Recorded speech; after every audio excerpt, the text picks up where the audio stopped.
한 주간 평안하셨습니까? 육신이 강건하기를 바라고요. 또 물질 가운데도 풍성함이 있기를 바랍니다. 사실 물질과 육체 또 삶의 형편들에 대한 관심은 본성적인 거기 때문에 우리가 많은 관심을 갖고 있습니다만, 만약에 질문을 바꿔서 한 주간 여러분의 영혼은 평안하셨습니까? 라고 질문한다면, 또 한 주간 여러분의 믿음은 얼마만큼 좋아졌으며 믿음은 얼마나 성장했습니까? 라는 질문을 드린다면 아마 좀 이 자체가 어색한 질문이겠죠. 왜냐하면 우리 본성은 육체에 더 관심이 많고 물질에 더 관심이 많고 우리의 현 안에 문제에 더 관심이 많기 때문인 것입니다. 그러나 우리는 믿음의 사람으로 부름받은 자들이기에 오직 의인은 믿음으로 말미암아 살리라. 믿음이 전부이고 믿음이 없으면 못 사는 존재이며 믿음의 주 되신 하나님의 위치를 언제나 인정하고 높여야 할 것인데, 한 주간 삶을 돌아보면 사실 믿음은 까맣게 잃어버릴 때가 많거든요. 그러니까 교회에 와서 내가 믿음, 또 영적인 부분들, 하나님에 관한 부분들을 많이 생각을 하지만 일상적인 삶 속에서는 사실 잊고 살 때가 많습니다. 오늘 본문의 말씀, 참 믿음이 얼마만큼 중요한지에 대한 우리의 영적 각성을 일으키는 굉장히 귀한 말씀이죠. 오늘 믿음이 작은 까닭이라 라는 말씀 속에 신앙의 새로움이 임하기를, 또 권능의 임함이 임하기를 주의 이름으로 축원합니다. 아멘. 예수님께서 변화산에서 기도하시고 내려왔더니 한 사람이 귀신 들린 아들을 데리고 예수님께로 와서 간절히 엎드려 간구합니다. 주여, 내 아들을 불쌍히 여겨 주옵소서. 간질병이 들어서 심히 고생하고 자주 불에도 들어가고 물에도 넘어집니다. 내가 이 아들을 고치기 위해서 예수님 변화산에 계시는 동안에 9명의 제자들에게 데리고 왔으나 그들이 고치지 못했습니다 하면서 예수님께 위탁하고 맡겼을 때에 예수님이 한탄하시죠. 이 원문상으로 보면 그 감탄사가 오 하면서 믿음이 없고 패역한 세대요, 내가 얼마나 너희와 함께 있으며 얼마나 너희에게 참으리요 라는 말씀하시면서 그를 내게로 데려왔죠. 예수님께서 귀신을 꾸짖습니다. 그래서 귀신이 나갑니다. 귀신이 나감과 동시에 그때부터 이 아이가 나음을 입었다, 완전히 새롭게 된 것입니다. 이 특별한 기적을 보고 제자들이 나중에 조용히 예수님께 따로 묻습니다. 예수님, 우리는 왜 귀신을 쫓아내지 못했습니까? 참 중요한 질문이죠. 예수님께서 답을 하십니다. 너희 믿음이 작은 까닭이라. 내가 진실로 이르는데 너희 믿음이 만일 겨자씨 한 알만큼만, 겨자씨를 제가 검색을 해보니까요, 꼭 그 들깨씨랑 비슷하더라고요. 겨자씨 한 알만큼만 있어도 너희가 이 산을 명하여 옮길 것이다. 이 산을 옮긴다고 하는 것은 유대인들의 개념 속에서는 이 난관을 타게 한다라는 뜻이거든요. 우리 인생에는 해결할 수 없는 문제가 산 같은 난관들, 너희가 겨자씨 한 알만큼만 있어도 이 난관을 타게 할 것이며, 그리고 너희가 못할 것이 없으리라 라는 말씀을 하십니다. 이 믿음 하나가 이렇게 큰 역사를 일으킨다고 하는 거죠. 오늘 본문의 사건 참 읽기만 해도 은혜가 됩니다. 한번 10번만 읽어보세요. 은혜가 넘치고 핵심이 와닿는데, 영적인 상태, 믿음은 우리의 현실 상태에 중요한 영향을 끼친다고 하는 겁니다. 믿음은 추상적인 명사죠. 믿음은 눈에 안 보이지 않습니까? 그러나 안 보이는 믿음은 보이는 모든 세계를 좌우합니다. 영적인 것은 사실 감춰져 있는 것 같지만 영적인 상태의 영향력은 우리의 삶에 지대한 영향을 끼치고 있다는 것을 아셔야 됩니다. 우리가 한 주간 삶을 살면서 믿음 관리 소홀하고 영적 관리 소홀하고 하나님과의 관계를 등한히 여기지만 그것은 고스란히 우리의 삶에 그대로 나타난다고 하는 거죠. 오늘 물론 이 간질병 나옵니다만 이 당시의 질병에 대한 이해와 오늘날의 질병에 대한 이해가 좀 다르지만 본문에 근접하여서 본문을 배경으로 설명을 드립니다. 이 사람 아이의 질병, 육체적으로 말하면 간질병입니다. 그러나 원인은 육체가 아니라 영이 있었다. 병명으로는 간질병이지만 원인은 귀신이었다. 물과 불에 자주 들어가는 이 기이한 일들, 사람이 물에 들어가면 죽잖아요. 불에 들어가면 타죠. 그런데 물과 불에 자주 들어가서 넘어지고 쓰러지고 하는 이 비상식적이고 비이성적이고 비논리적이고 이거 이해가 안 되는 일들, 근데 이러한 이해가 안 되는 행동들, 이 기괴한 이런 모습들 원인이 마귀에게 있었다라는 겁니다. 사람이요 이렇게 영적으로 마귀에게 사로잡히면 이성과 상식에서 벗어난 행동을 합니다. 분명히 이게 잘못된 건데 본인은 맞다고 우기거나, 그리로 가면 죽음의 길이고 그런 사업을 하면 망하는 것이고 그런 일을 하면 분명히 실패가 뻔한 것인데 거기에 희망이 보인다고 얘기하고 그 길을 가는 이 비상식적이고 비이성적이고 이런 비논리적인 이러한 것들은 실상 알고 보면 영적인 데 이유가 상당히 큽니다. 물론 이외의 영향도 있겠지만 오늘 예수님께서 이 간질병 걸린 이 아이를 고쳐줍니다. 근데 아이를 고쳐줄 때 뭐 약을 먹이거나 뭐 이런 얘기가 아니라 귀신을 내쫓죠. 귀신을 꾸짖었다. 아주 큰 소리로 호령했다라는 뜻인데, 귀신이 나가자 성경은 분명히 말씀합니다. 그때로부터 나았다. 이게 우연이 아닙니다. 이 나음을 입은 회복의 시점이 언제냐? 영적인 변화가 일어났을 때, 영적인 걸림이 제거되었을 때, 영적인 문제가 풀려졌을 그때부터 이 아이가 나았다. 너무나도 중요한 말씀이죠.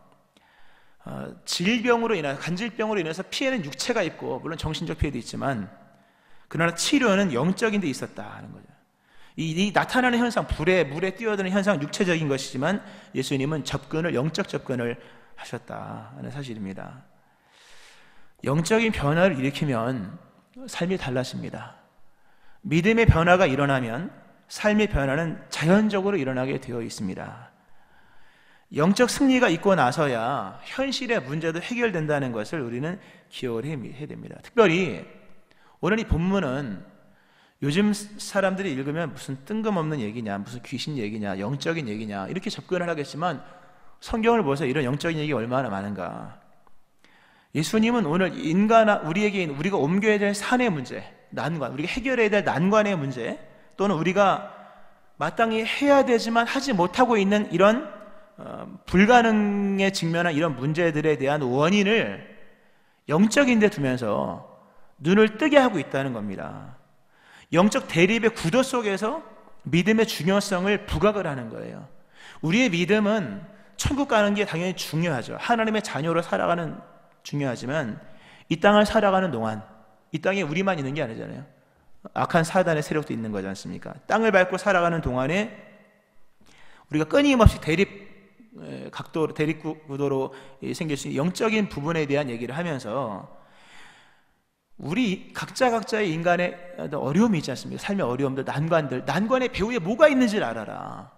우리가 실상 긴 삶을 살면서 어찌 보면 노력으로 풀 수 있는 문제는 다 풀었을 수도 있는 거예요.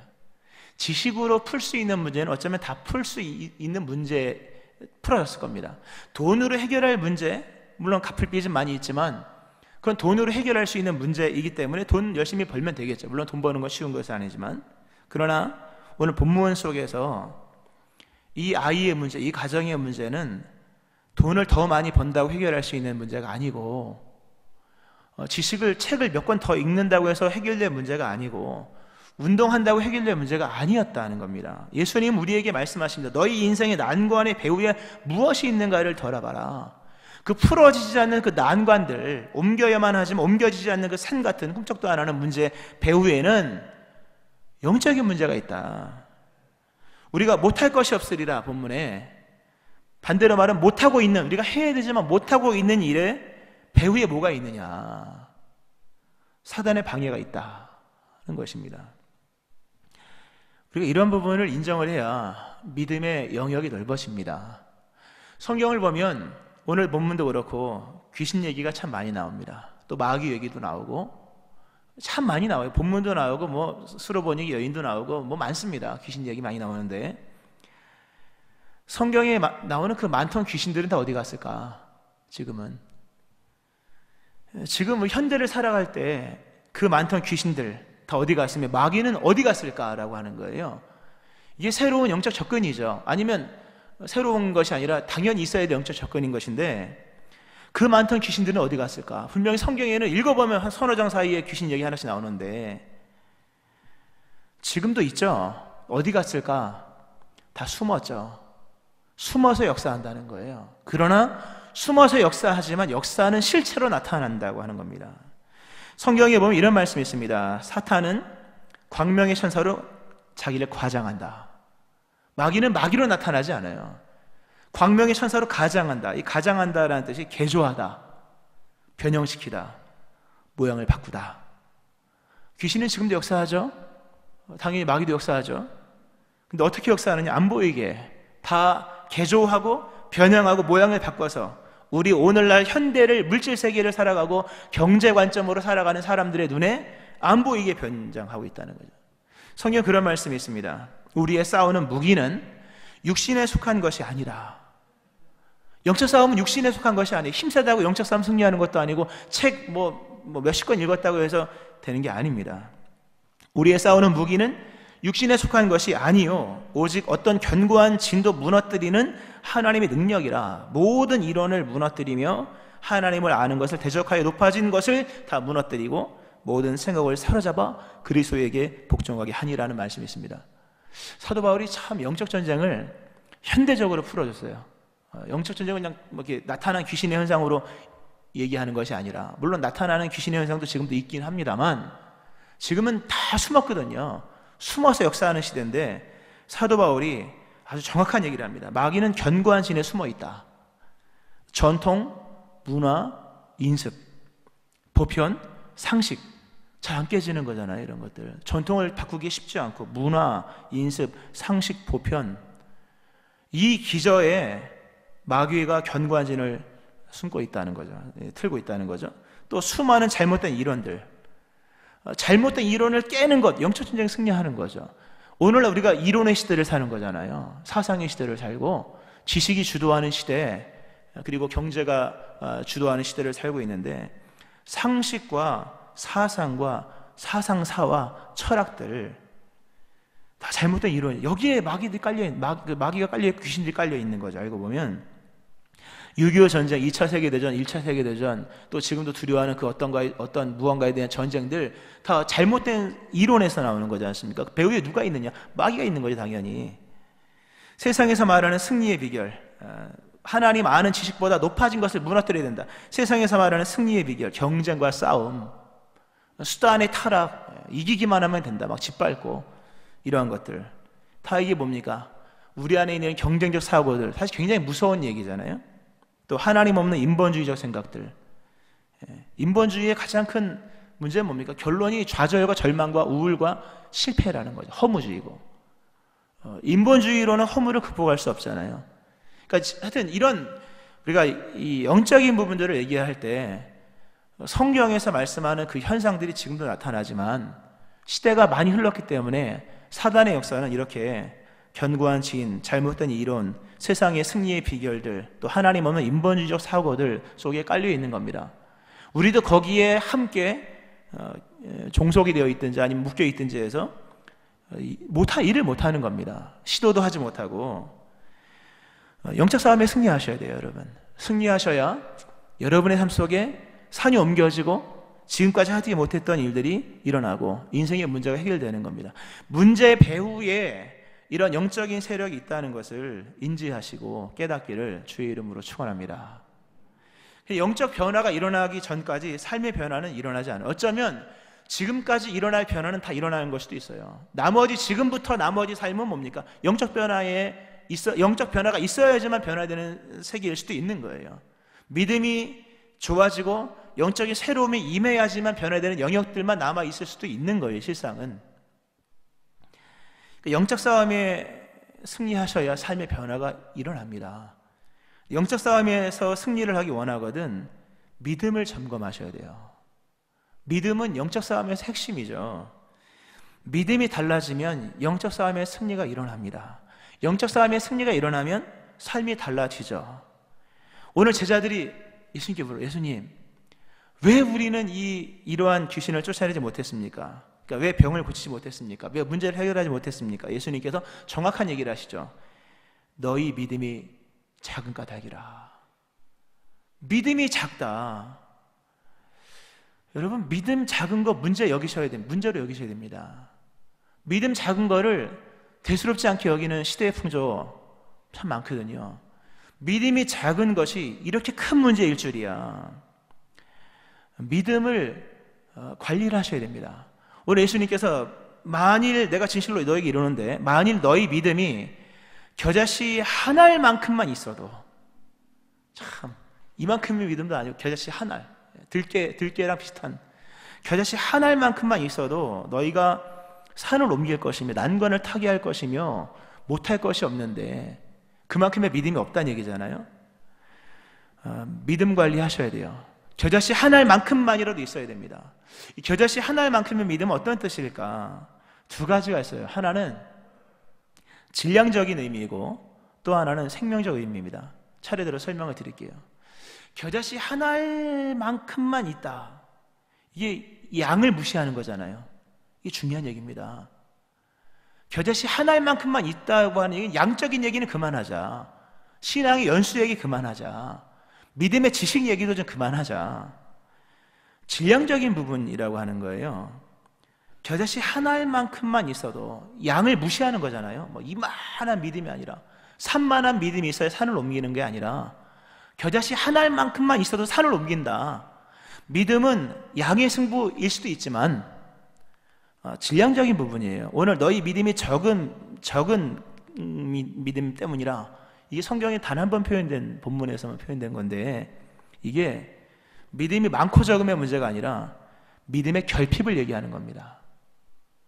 믿음이 결핍되어 있다, 믿음이 부족하다, 믿음이 적다, 이게 작다는 의미가 아니라 적다는 거죠. 이게 무슨 개념인가 하면 양이 안 찼다는 얘기예요.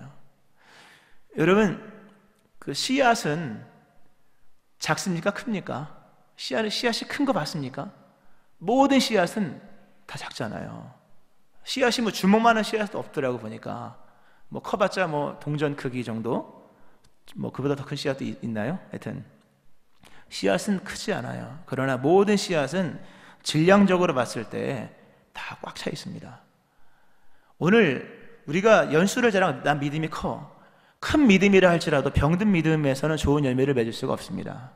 우리가 들에 가면 과수나무가 많지 않습니까? 과수원에 가면 많이 있는데, 나무가 크다 해서 좋은 열매를 맺는 게 아니에요. 건강한 나무가 좋은 열매를 맺는 거예요. 좋은 나무가 좋은 열매를 맺는 거지, 큰 나무가 좋은 열매를 맺는다고 성경은 말씀하지 않아요. 크냐 작냐의 문제를 떠나서 질량적 접근을 하셔야 됩니다. 좋은 믿음이 되셔야 돼요. 모든 씨앗은 단단해요. 여러분, 살구씨 얼마나 단단합니까? 감씨 얼마나 단단합니까? 제가 지난주에 청도 반씨를 먹다가 이빨 부러질 뻔했어요. 거기 써 있더라고요. 가끔씩 씨가 나올 수 있습니다. 무시하고 그냥 깨물었다가 정말 이빨 부러질 뻔했는데, 감씨가 얼마나 단단합니까? 여러분, 망치로 깨도 안 부서지죠. 아보카도씨, 아보카도 있지 않습니까? 그 씨앗이 얼마나 단단합니까? 망고씨 진짜 단단. 제가 씨앗을 많이 깨보거든요. 깨봤는데 망고씨 정말 단단하죠. 모든 씨앗은 크진 않습니다만 단단합니다. 성경은 우리에게 질량적 접근을 하라, 좀 견고한 믿음을 가져라. 영적 싸움에서 승리를 하기 위해서는 큰 믿음도 중요하지만 견고한 믿음이 중요하다. 성경은 말씀하죠. 베드로가 근신하라 깨어라, 너희 대적 마귀가 오는 사자같이 두루다니며 삼킬 자를 찾나니 너희는 믿음을 굳건하게 하여 그를 대적하라. 큰 믿음 작은 믿음도 중요하지만 굳건한 믿음이 중요한 거예요. 믿음을 굳건하게 하라, 이 스테레오스라는 뜻인데, 이 어떤 의미냐 하면요, 이게 굳건하다, 뭐 확고부동하다라는 뜻인데 빽빽하게 차 있다는 뜻이에요. 빽빽하게 차 있다. 오늘 겨자씨 한 알만큼만한 믿음, 이게 크기를 얘기하는 질량적 얘기를 하는 거잖아요. 믿음을 굳건하게 한다, 이 빽빽한 믿음, 다른 말로 설명하면 믿음의 밀도가 높다는 거예요. 믿음이 당차다는 얘기죠. 믿음의 밀도가 높은 거예요. 좀 쉽게 설명하면 믿음의 빈도수가 촘촘하다는 거예요. 믿음이 겨자씨 한 알 같은 믿음, 누구나 다 믿음이 있다고, 만약 믿음이 없으면 믿음이 있어야 될 것이고, 믿음이 있다면 믿음을 채워야 됩니다. 굳건한 믿음이 되어서 마귀와 대항할 수 있을 만큼 되어야 되는 거예요. 근데 믿음을 굳건하게 하려면 밀도를 높이는 것인데, 밀도를 높이는 것은 다른 설명 쉽게 하면 빈도수를 높이는 거예요. 한 번 기도할 거 2번 기도하세요. 믿음은 좋아집니다. 깨닫게 믿기를 축원합니다. 성경 한 장 읽고 빈도수를 넓혀서 하루에 한 번 읽고 2번 읽어보세요. 교회 한 번, 일주일에 한 번 읽고 교회 2번 와보세요. 빈도수를 높이는 것은 밀도를 높이는 척도입니다. 일주일에 한 번 교회 오는 것과 일주일에 2번 교회 오는 것은 차이가 크죠. 성경 일주일에 한 장이 있는 사람과 성경 일주일에 10장이 있는 사람, 물론 물리적 시간으로 믿음을 측량할 수 있는 것만은 아닙니다만, 믿음을 굳건하게 하라 질량적 접근 속에서는 빈도를 우리가 무시할 수는 없는 거예요. 성경 읽는 빈도수를 늘리셔야 돼요. 기도하는 횟수를 늘리셔야 돼요. 일주일에 한 번 기도하고 믿음이 견고해지겠습니까? 일주일 날마다 기도해야죠. 성경은 심지어 틈을 주지 말아라. 믿음의 빈도수를 높이는 것은 믿음을 굳건하게 하고 겨자씨 하나에 같은 이 질량적 접근 속에서의 굳건한 믿음을 갖는 비결 중에 비결인 거예요. 빈도를 높이시기를 축원합니다. 하루에 한 번 기도하고 2번 기도하시고, 일주일에 한 번 교회 나올 거 한 번 열심을 내서 서너 번 나와보세요. 쉽지는 않겠죠. 갑자기 들리는 거. 그러나 믿음은 그런 관리가 필요한 거예요. 오늘 믿음이 없고 패역한 사람이 삐뚤어졌다, 어그러지고 삐뚤어졌다, 관리 안 했다는 얘기거든요. 관리를 안 하면 어그러지고 어느새 삐뚤어져서 이 믿음의 재구실 역할을 못합니다. 믿음, 겨자씨 하나에 같은 믿음, 질량적 의미의 접근인 거예요. 견고한 믿음, 밀도가 있는 믿음이어야만 뭡니까? 이런 것이 대항할 수 있고 이길 수 있다 하는 거죠. 또 씨앗으로 얘기했다고 하는 것은 이게 생명적 관점이잖아요. 믿음이 많고 적음을 가지고만 자꾸 얘기하지만, 우리가 소유의 시대를 살고 있잖아요. 지금 이 시대가 뭐 많고 적음으로 얘기하지만 야고보서를 읽어보세요. 야고보서는 믿음을 많고 적음으로 얘기하지 않아요. 살아있는 믿음과 죽은 믿음으로 양분합니다. 많고 적음의 문제는 이거 물질적인 얘기잖아요. 믿음은 물질이 아니라 생명이잖아요. 생명에서 제일 중요한 것은 살았냐 죽었냐가 제일 중요한 거예요. 그 다음은 건강하냐 건강하지 않느냐의 문제예요. 겨자씨 하나에 같은 믿음이라고 하는 것은 믿음이 살아있는 믿음을 얘기하는 거예요. 믿음은 살아있는 믿음 안에서만 역사가 일어납니다. 살아있는 믿음 되어지기를 축원합니다. 그러나 우린 다 죽었죠. 죽은 우리가 살 수 있는 방법은 그리스도 예수와 연결되어 있을 때에만 가능한 거예요. 예수님께서 말씀하신 나는 포도나무 너희는 가지라. 그가 내 안에 내가 그 안에 거하면 사람이 열매를 많이 맺나니 나를 떠나서는 너희가 아무것도 할 수 없으리라. 무능의 원인은 이 결합에서 문제가 생겼기 때문인 거예요. 믿음은 하여튼 생명적인 관점 속에서 믿음을 한번 보세요. 여러분의 믿음을 살아있는 믿음인가 죽은 믿음인가, 병든 믿음인가 건강한 믿음인가. 어느 누구도 예수님과 연합되지 않고서 좋은 믿음 될 수 없습니다. 예수님과 연합되지 않은 상태에서 지식은 믿음이 아닙니다. 예수님과 연합되지 않은 상태에서 이런 형식적인 접근들은 믿음이 될 수가 없습니다. 오늘 성경에 아주 귀한 얘기가 나옵니다. 이 귀신 들린 이 아이, 예수님께서 그러죠. 그를 이리로 데려오라. 그를 이리로 데려와라. 이 귀신 들린 아이의 문제를 해결할 수 있는 장소는 예수님 앞에서만 가능하다는 얘기입니다. 이리로 데려와라. 여러분의 인생의 회복은 예수님 계신 곳에서만 가능합니다. 여러분 인생의 난관의 문제 해결은 그 문제를 예수님 계신 곳으로 가져올 때만 가능한 거예요. 승리는 예수님 계신 곳에서만 일어납니다. 우리의 의로움은 율법이 아니라 은혜의 법 아래에서만 가능하듯이 우리의 능력 있는 삶의 비결도 예수님 안에서만 가능한 거예요. 문제만 가져올 것이 아니라 여러분 자체를 예수님과 연결시켜야 됩니다. 생명적 관점 속에서 믿음을 새롭게 재편하시기를 주의 이름으로 축원합니다. 예수님을 떠나서는 아무것도 할 수 없는 거예요. 예수님 그 마당 안에서, 예수님과의 긴밀한 관계 안에서, 예수님 있는 곳에서만 이런 영적인 승리가 일어나는 것이, 영적 승리가 일어나면 당연히 삶은 변화된다는 말씀을 드렸죠. 주님과의 새로운 관계가 필요합니다. 인정하시기 바랍니다. 특별히 오늘 본문에서 예수님께서 이 믿음이 없기 때문이다 라는 말씀을 하시면서 이 세대적인 얘기를 하십니다. 믿음이 없고 패역한 세대요. 참 암울한 얘기죠. 이게 어느 한 사람의 믿음이 적은 것이 아니라 동시대적 현상이라는 겁니다. 믿음은 세대적인 영향이 큽니다. 우리가 이렇게 많은 분들이 모여 계시지만 믿음이 없고 패역한 세대요. 이 세대가 뭡니까? 한 시대를 말하는 겁니다. 어쩌면 우리는 앞자리에 계신 이쪽에 계신 분과 저 끝자리에 계신 우리 모두, 여기서 저 끝까지 계신 모든 분들의 믿음이 어쩌면 거기서 거기일 수도 있는 거예요. 이게 중요한 얘기입니다. 믿음은 이 세대적인 흐름을 함께 가고 있는 거거든요. 아주 일전에 말씀드렸었던 강도 만난 사람, 여리고에서 예루살렘에서 여리고로 내려가다가 강도 만난 사람에 관한 말씀을 드리면서 제사장이 지나가죠. 보고 피하여 지나가고, 그 다음에 레위인이 지나가는데 그도 보고 피하여 지나가고, 그런 말씀 드렸습니다.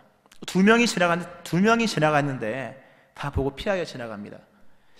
20명의 제사장과 레위인이 지나갔어도 그들은 다 보고 피하여 지나갔을 것입니다. 아니 200명의 제사장과 레위인이 지나가도 그들은 다 보고 피하여 지나갔을 것입니다. 왜냐하면 그들은 그 시대의 믿음의 사람들이기 때문에. 한 시대는 한 시대의 믿음을 만듭니다. 그 시대의 믿음은 다 그 시대의 사람들이 고스란히 있는 거예요. 두 명이 지나갔더니 우연히 그들만 지나간 게 아닙니다. 그 시대의 믿음이 다 그러했다는 거죠. 오늘 우리가 뭐 믿음을 가지고 젊은 애들이 믿음이 없어, 젊은 애들이 믿음이 없을 뿐만 아니라 우리도 믿음이 없는 거예요. 이 세대적 흐름 속에 동시대적 현상이라는 거죠. 이 동시대적 현상, 영적인 데서 원인을 찾지 않는 이 관점 자체를 잃어버린 맹인 같은 시대, 영의 세계가 얼마나 중요한지 무관심한, 영의 세계가 중요하다고 여기지만 언제나 이 3차적인 차원으로 밀리고 가장 중요한 것은 어쨌든 돈이다, 이렇게 얘기하고 있는 이 시대적인 현상들에서 벗어나시기를 축원합니다. 벗어나셔야 돼요.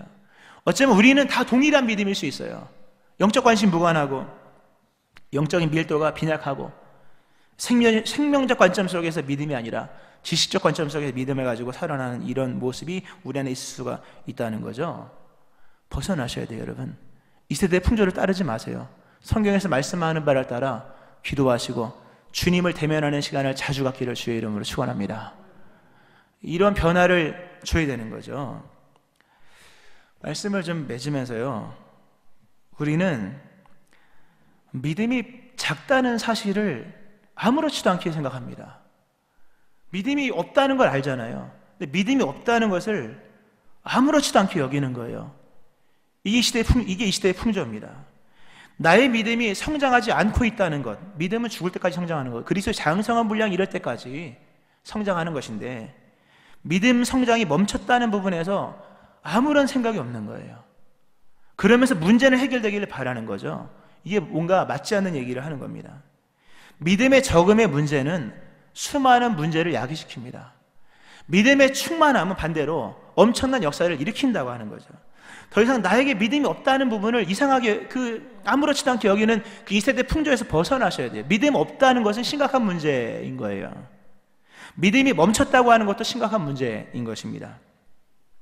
오늘 주님께서 우리에게 말씀하십니다. 믿음의 변화를 주어라. 한번 물어보세요, 주님께. 주님, 문제를 해결해 주십시오, 이게 아니라 왜 문제가 해결이 안 됩니까? 주님께서 말씀하십니다. 너희 믿음이 작은 까닭이라. 그러나 이게 여러분 얼마나 감사한 일입니까? 믿음이 작은 까닭이라. 그러므로 희망이 있는 거잖아요, 여러분. 믿음을 회복하면 되는 거 아니겠습니까? 할렐루야. 믿음의 작음의 문제는 믿음만 있으면 되는 거예요. 믿음을 점검하고 영적 변화를 일으키며 아까 말씀한 것처럼 질량적 접근을 하고 그리고 생명적인 관점 속에서 믿음을 키워나가면 믿음은 성장합니다. 할렐루야. 믿음이 성장하면 변화가 일어나요. 예수님의 논법대로 말씀드리면 믿음은 곧 능력입니다. 능력과 믿음은 별개의 것이 아닙니다. 가능성의 비결, 능력의 비결이 영에 있다는 사실을 기억하고 믿음의 변화를 주셔야 됩니다. 하나님께 열심을 내세요. 믿음의 그리스도 예수와의 관계를 긴밀하게 해나가세요.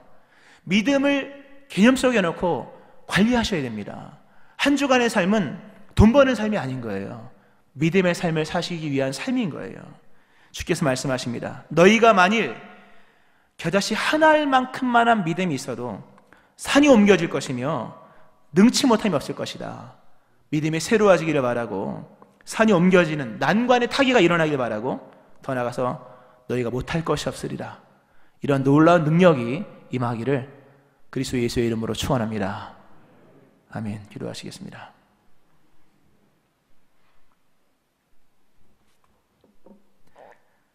믿음이 곧 능력임을 말씀하시는 주여, 믿음이 작음으로 인하여서 이런 문제가 생겨지고 영적인 부분에서 문제가 일어나므로 삶의 현실의 문제가 우리를 괴롭게 하는 것을 말씀하시는 주여, 믿음의 변화 일어나기 원합니다.